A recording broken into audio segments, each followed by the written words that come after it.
Histórias da Bíblia. Tema do nosso devocional: Vasilhas vazias.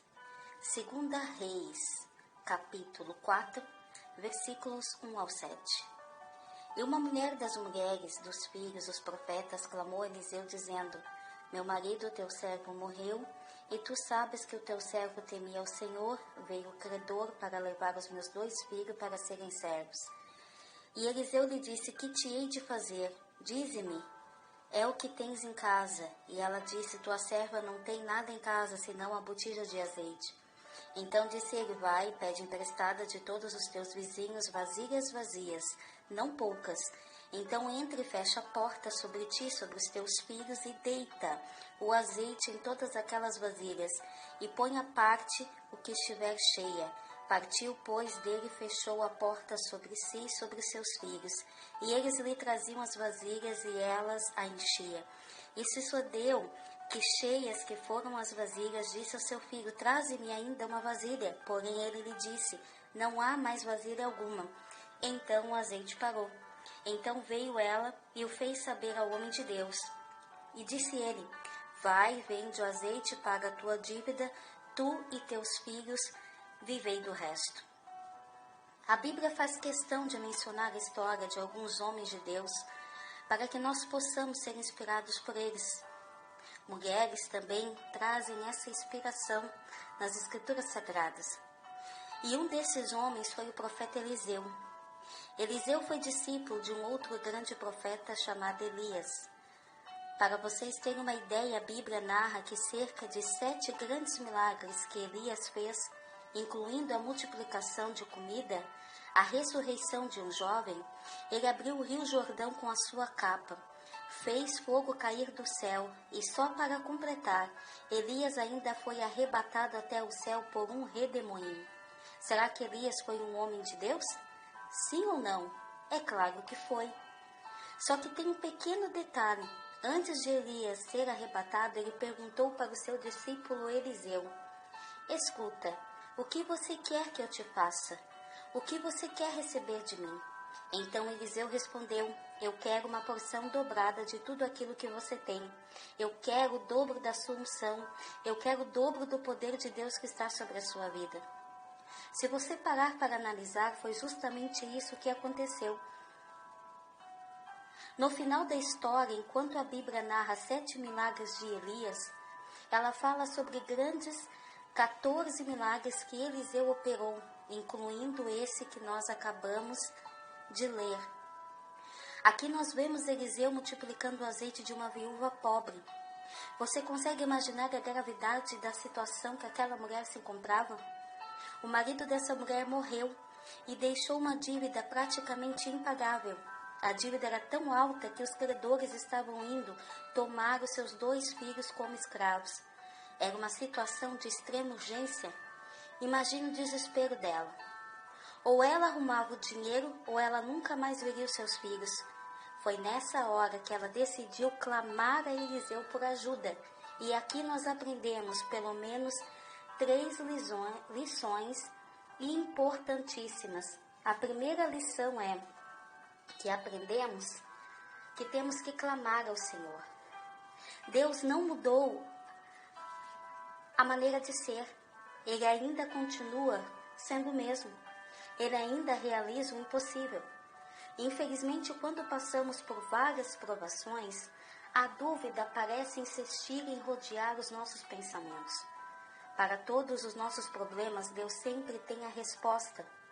Seja a cura de uma enfermidade, a libertação, a saída do vermelho, da crise, da miséria. Quando não temos mais recurso algum, aonde a situação não tem melhora, pelo contrário, só piora, é justamente nesse momento que tudo pode mudar.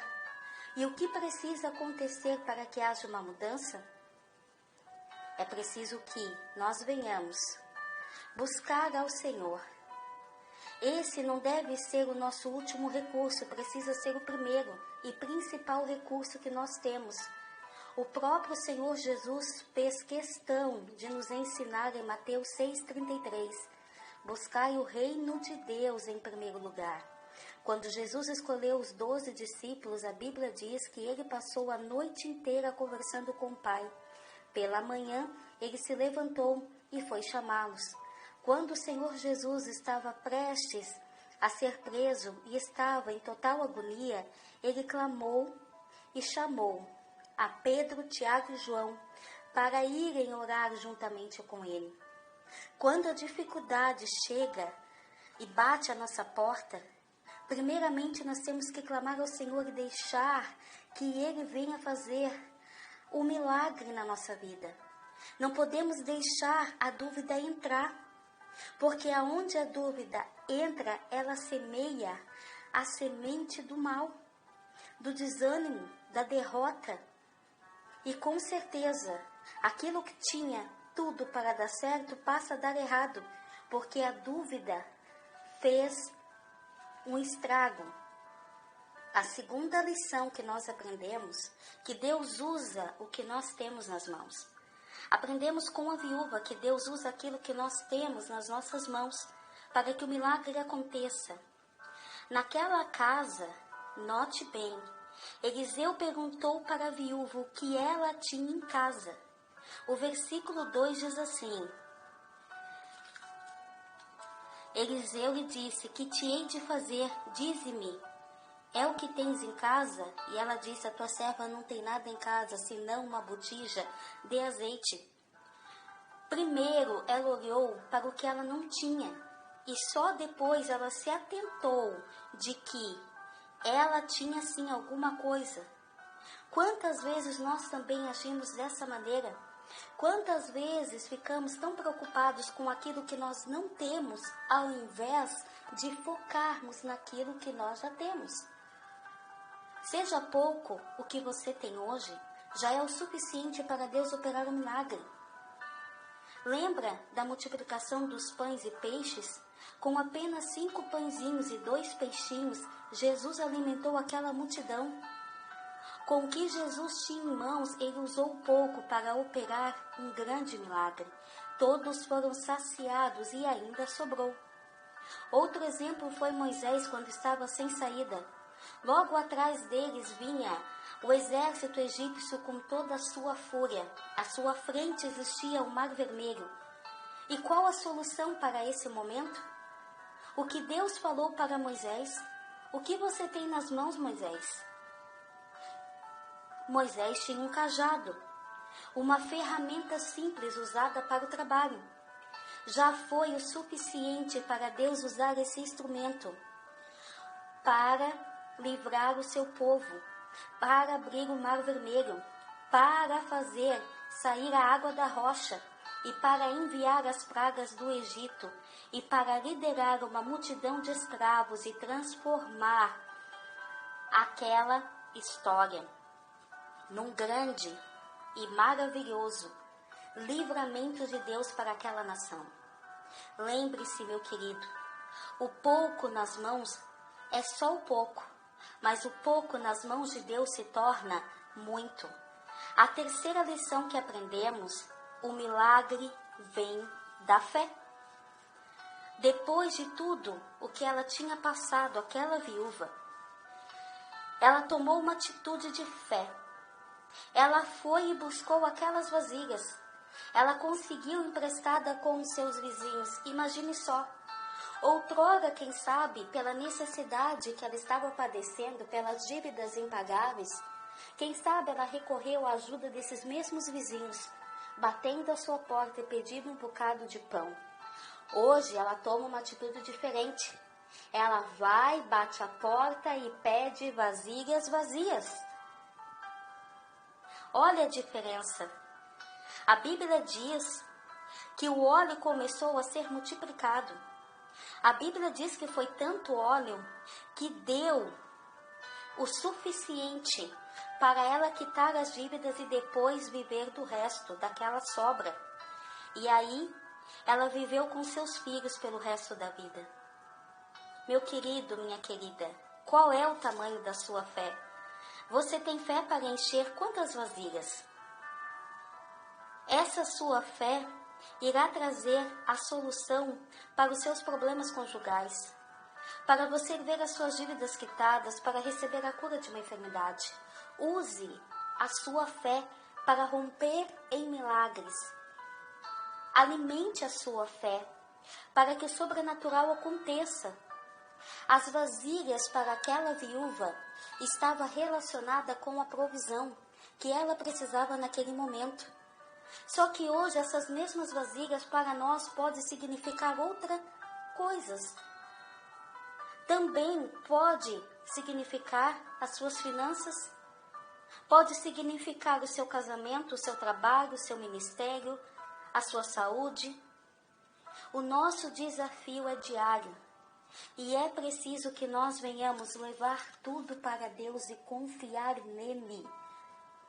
Quando nós temos que entregar o caminho ao Senhor, que a Bíblia diz, o próprio Deus diz, que quando nós entregamos o nosso caminho a Ele, o mais Ele faz, Ele cuida. Não fique ansioso por nada. Vamos aprender com a história desta viúva. Vamos olhar não para aquilo que não temos, aquilo que não conseguimos fazer, para a nossa capacidade. Vamos orar para aquilo que temos em mão. Qual é o instrumento que Deus colocou nas tuas mãos profissionalmente falando? Qual o instrumento que Deus colocou na sua mão para o seu ministério? Qual o instrumento que Deus colocou nas suas mãos para você fazer a diferença dentro da sua casa, na sua vizinhança, no seu bairro? Pai amado, Pai querido, vasilhas vazias é o que nós estamos apresentando diante de Ti neste momento. Enche as nossas vasilhas, Pai, com o óleo da Tua unção. E que quando esse óleo começar a escorrer, ó Pai, haja uma transformação na vida conjugal, na vida financeira, na vida espiritual, no ministério que está falido. Pai, que esta vasilha comece a ser cheia da Tua unção e que haja uma restauração na saúde, nas emoções, e que essa pessoa receba a força do Senhor, a restauração, e comece a viver o sobrenatural, porque ela aprendeu que a fé é o firme fundamento das coisas que não vemos, mas a prova das coisas que nós esperamos, e sabemos que se Deus é por nós, ninguém, absolutamente ninguém e nada poderá impedir o agir de Deus na nossa vida. Em nome de Jesus oramos e agradecemos. Amém e amém. Deus abençoe a paz do Senhor Jesus.